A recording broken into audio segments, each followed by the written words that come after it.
When should I refinance my home? Does it make sense to refinance? And if so, how much will it cost? These are the most common questions homeowners ask when refinancing their home. On this episode of The Chris John Show, we will discuss when it makes sense and when it doesn't make sense to refinance.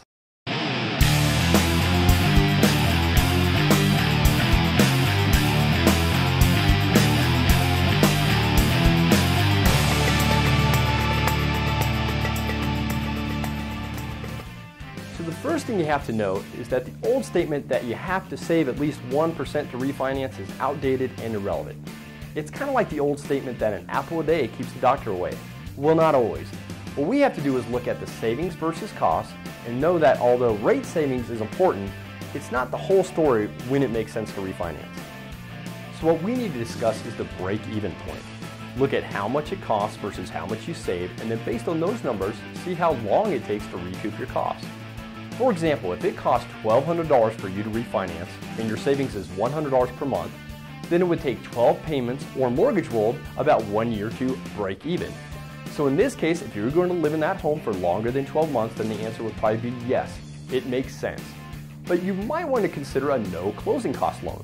This is where you take a slightly higher interest rate offered by the lender, say 4% on a 30-year fixed rate versus 3.75%, which costs money. The banks or lenders make money on the yield over time, and in many cases will cover your closing costs of that loan. Now the great part about this is that as long as you are saving enough money from your original loan to the new loan, it makes sense to do since it did not cost you anything. All you are doing is saving money going forward from day one.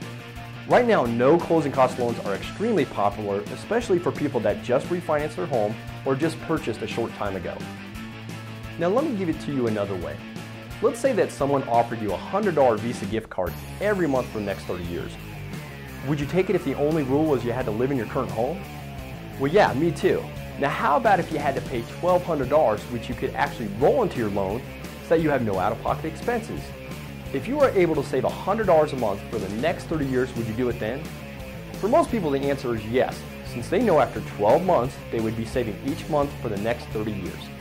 So do yourself a favor and get rid of this statement, I have to save at least 1% for it to make sense to refinance. That's just an old saying that can cost you a lot of money in the long run.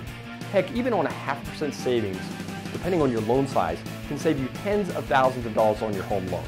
Or better yet, even possibly allow you to pay it off even sooner. For more questions about this topic, click on the link below or contact the show from the information provided afterwards. Thanks for joining me on this episode of The Chris John Show, and I look forward to seeing you next time.